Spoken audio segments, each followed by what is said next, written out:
Hey guys, we are in week 2 of our series, Doubt It. And I wanted to ask you a question. Have you ever been asked to believe in something that seemed a little bit too far-fetched? There are some classic examples of things that seem a little hard to believe. You know, stuff like Bigfoot and aliens or the Loch Ness Monster. I don't know about you, but I'm the type that's gonna need some evidence for those sorts of things. Wanting evidence is not a bad thing. What we're really trying to do when we ask for evidence is we're trying to get at the truth. We fear getting caught believing something that's not true because we don't want to look dumb, right? We don't want to get caught looking like a fool.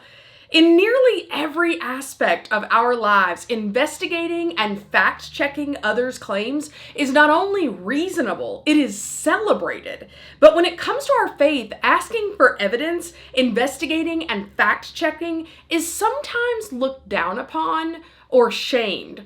Some people talk about God and faith as if faith means having a blind trust. And by blind trust, I mean sort of we accept things at face value blindly. We don't ask any probing questions.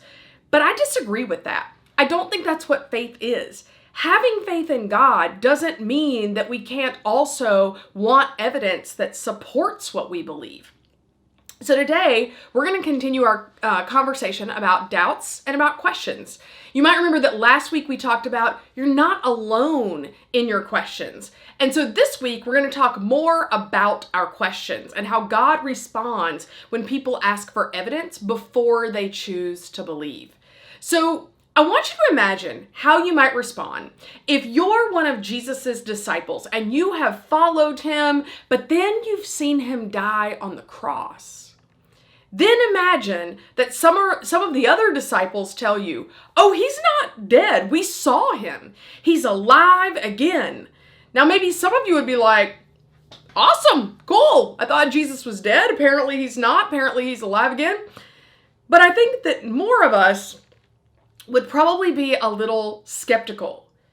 You know, I think more of us would probably respond with like, sure, dude, like, I already look stupid for following this guy that I was so sure was the Messiah. And I thought he was going to do everything and save us. And then I watched him get killed. So I already feel like I was pretty much wrong about everything. So forgive me if it's a little hard to believe that the guy that I watched die, you're saying is alive again. I'm going to need some evidence. And this is pretty much how Thomas, who's one of Jesus's disciples, responds to the news that Jesus is alive again. And so today we're going to look at Thomas's exchange with Jesus. And this can be found in our Bibles in John chapter 20, verses 24 through 29. And it reads like this.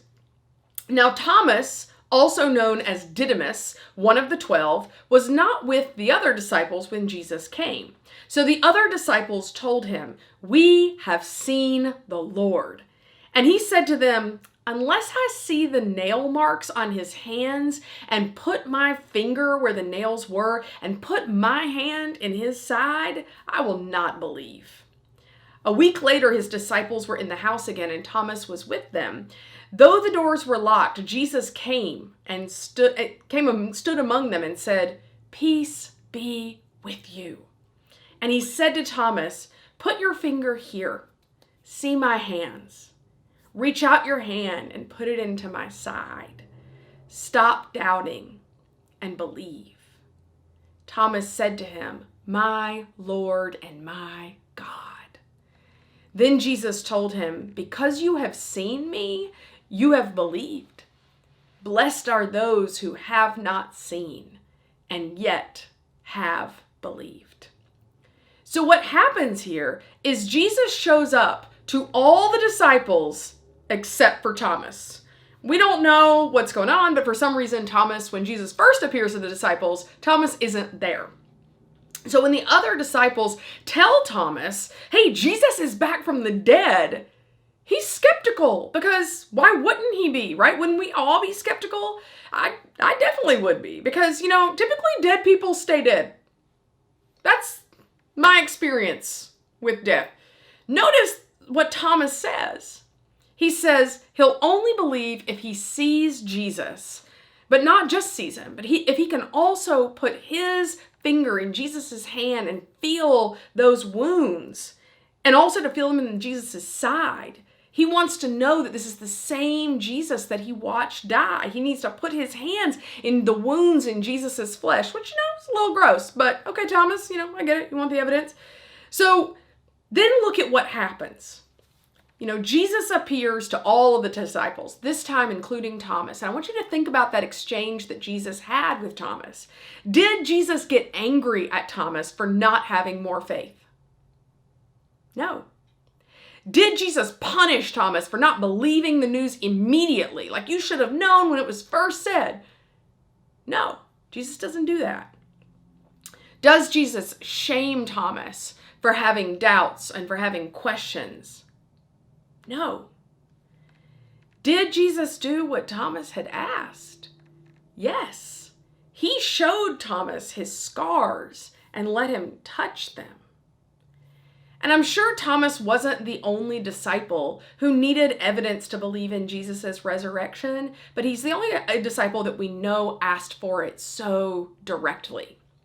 The book of John, where we're reading this story of Thomas and his interaction with Jesus, was written about 50 years after Jesus ascended into heaven. So it was written to a community of Jesus followers who had never seen Jesus in the flesh. People like you and I, where we've heard about Jesus, but we haven't seen him walk among us on earth. Even those early believers needed reassurance that Jesus really did rise again. And I'm sure that they too were comforted to hear about Thomas's exchange with Jesus, to know that Thomas asked the same questions that many of us are asking. Jesus's words to Thomas must have resonated deeply with them too. Jesus told Thomas he got to see him in the flesh, but that there would be future followers of Jesus who would not get that privilege. Jesus said future believers would have to base their belief on other kinds of evidence because they wouldn't have that encounter with Jesus in person. But Jesus said they would be blessed for still believing, even though they hadn't had that face-to-face encounter. This story of Thomas demanding evidence from Jesus, it's not shameful. It is essential. Through Thomas's interactions with Jesus, we see that Jesus knew his future followers would need proof, evidence, and eyewitness accounts that he did indeed rise from the dead. This story of Thomas is powerful because it shows a follower of God, a follower of Jesus, asking for evidence before believing that what they had heard about God was true. What is so powerful is that we can see that God doesn't shame Thomas, and he doesn't shame us when we have questions or when we have doubts or when we ask for evidence. Instead, God gives us the evidence that we need in order to believe. One of the things that I love most about how God made us is that there is so much diversity among human beings. Some of us are more introverted. Others are more extroverted. Some of us like to take charge, and others of us are really cool not taking charge and being a good follower. Some of us are relaxed and laid back, and some of us are more intense and more easily amped up. Some of us are driven more by our feelings and our intuition, and others of us are driven more by thoughts and logic and reason. Now, I want you to know, God made each of us with this diversity of traits, and they're all good, right? None of them are better than others. None of them are worse than others. They're just different ways of being a human being. But it is important to understand that how we're wired, our personalities, can impact the way that we come to know and experience God. And in many ways, that is wonderful, because what we learn from each other is that we sometimes experience God in really different ways based on how God wired us when he created us. And so if you're more feelings oriented, you likely experience God through emotions and intuition, and that is great. But if you're more logic oriented, more rational in your thinking, you likely experience God through thoughts and reason. And that is great too.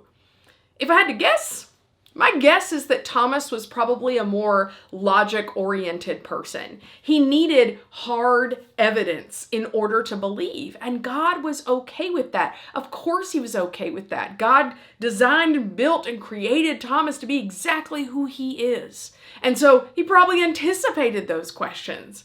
Being skeptical is not a character flaw, and it's not a lack of faith. When Thomas struggled to believe, he humbly asked God for evidence, and God provided it. So what about us? What if we still need evidence in order to believe today? What kind of evidence does God provide? Well, that's what you're talking about tonight in Life Group. And so I'm encouraged that we'll see you there.